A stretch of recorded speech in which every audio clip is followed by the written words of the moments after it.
As it turns out, it appears that silver is more amazing than we thought. I'll explain why and how in this video as we explore.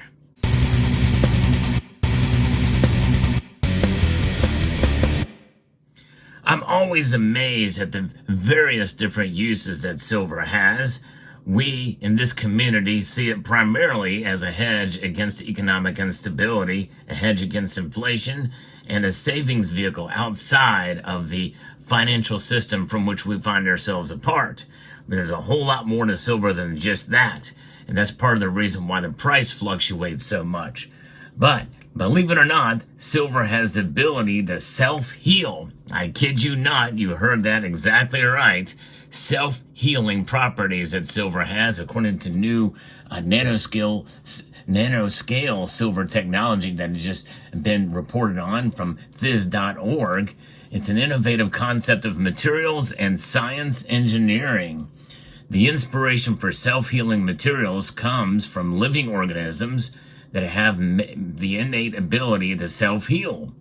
Along this line, the search for self-healing materials has been generally focused on soft materials like polymers and hydrogels.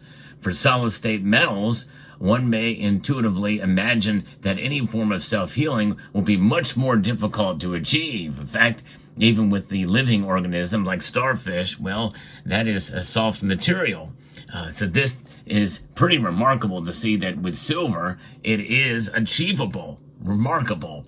While the past few studies have showcased the self-healing behavior in metals that more or less requires the assistance of external triggers, like heating, mechanical stimulus, or electron beam irradiation, whether the autonomous self-healing can occur in metal solids without any external interventions remains a scientific curiosity. And that's the one thing I'm sure some of you probably are thinking yourself, well, yeah, you can just melt it down like I did with some rounds that I got. Well, I melted those rounds down to form this bar. Is that self-healing? No, it's just a reconstitution of silver from one shape to another. But that is really not healing. It's melting and pouring or casting in this case. But there's a new study published in Matter. Researchers from the Institute of Physics of the Chinese Academy of Sciences have discovered that such an intrinsic and autonomous self-healing phenomenon can occur in nanoscale silver. And that is the key here to why this is workable and believable. The study, which combines advanced in situ transmission electronic microscopy with molecular dynamics stimulations, reveals that nanoscale AG can autonomously repair itself from structural damage such as nanocracks and nanopores without external intervention. That is groundbreaking, folks. So that's really what it's about. Transmission electronic microscopy, TEM. This remarkable ability is observed not only at room temperature, but also in frigid temperatures as low as 173 degrees, and notably over the same damaging area. I think that's Kelvin on the Kelvin scale. The repeated reversible self-healing cycles can also be achieved with the same level of efficiency. The experiments were performed inside an automatic or an atomic resolution TEM by utilizing single crystalline AG nanosheets as testing specimens. Both nanopores and nanocracks were purposely fabricated through situ drilling by TEM electronic beam.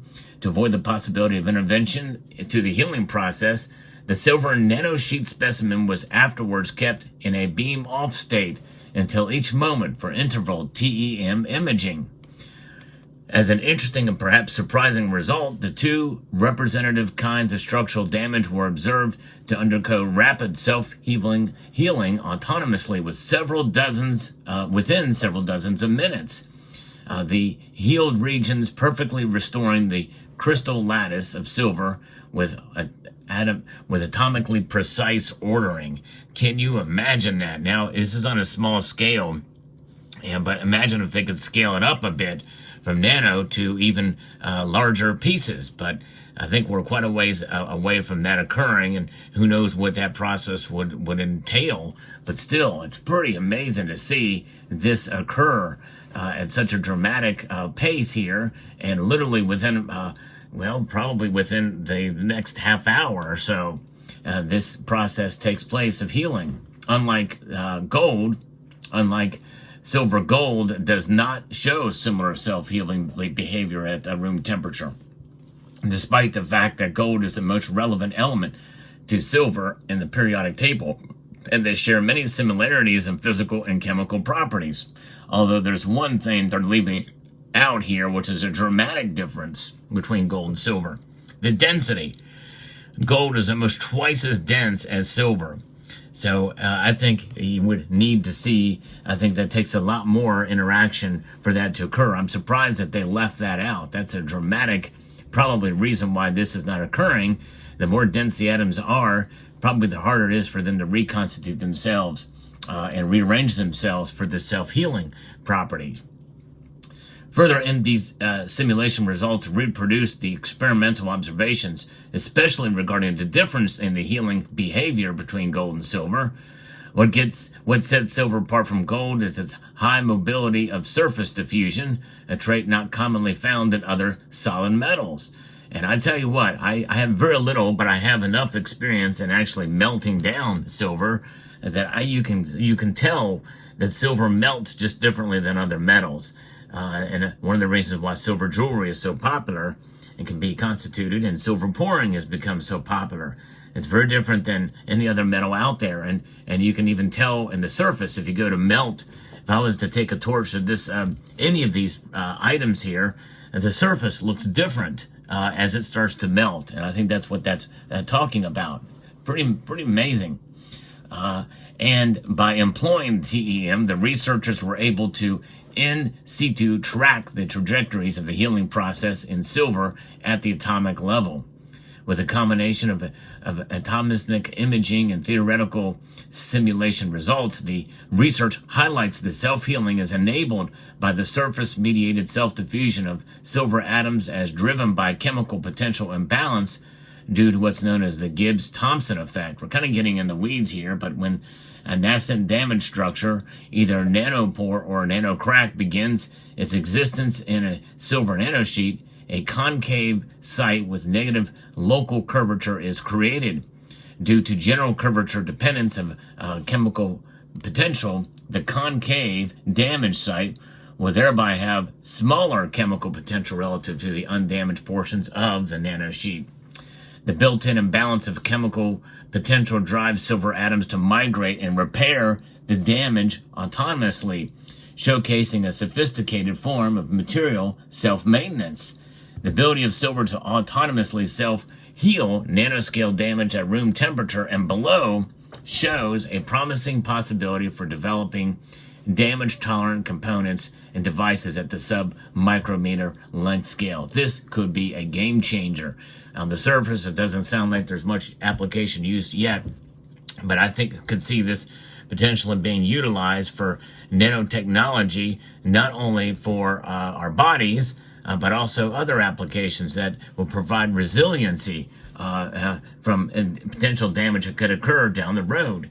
And this could mean another use case for silver, where silver's demand will apply maybe on a grand scale, and not only for quantum computing, but other aspects where there's a high demand and high stress factor that could occur with silver. Perhaps more importantly, in a broader sense, this unusual finding at a mechanical level may provide a guiding framework for deeper understanding of the self-healing phenomena and concepts in metal solids in general. So silver is sort of at the tip of the spear of this new research that could lead to maybe even this technology being utilized for gold and other metals. But silver is unique in its properties that allows it to be the most diverse metal on the planet in terms of its uses. So the applications and the fascinating portion that silver has, and now its ability to self-heal, doesn't that tell you something? You know, one of the things I like to do on this channel is bring you stories like this, where I give you the latest news in science and technology and precious metals as well. I'm one of the only channels doing this, so I hope you would consider subscribing to the channel down below and pressing that thumbs up if you find value in the content I provide here.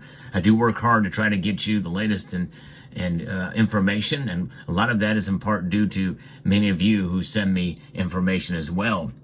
But I do a lot of research, and silver is an amazing metal. It's just it's cool. The factor, the special nature that the metal has in its physical properties is reason enough, I think, to hold it and stack it. And the markets frustrate us with, in terms of the price, and part of what I just reported on now, and the multiple uses and the economies of scale are related around to each of those use cases, means that the price of silver will fluctuate just in a natural market that we find ourselves in. But when it all comes down to it, the metal is special in so many different ways and has proven itself in history time and time again. And it's continuing to prove itself in history, science, and technology, as is the case with this story. So I hope you enjoyed this video and found it informative, insightful, and educational. And I would like to extend a multitude of gratitude to each and every one of you for taking the time to watch. And I want to encourage you to please rate, share, comment, and subscribe.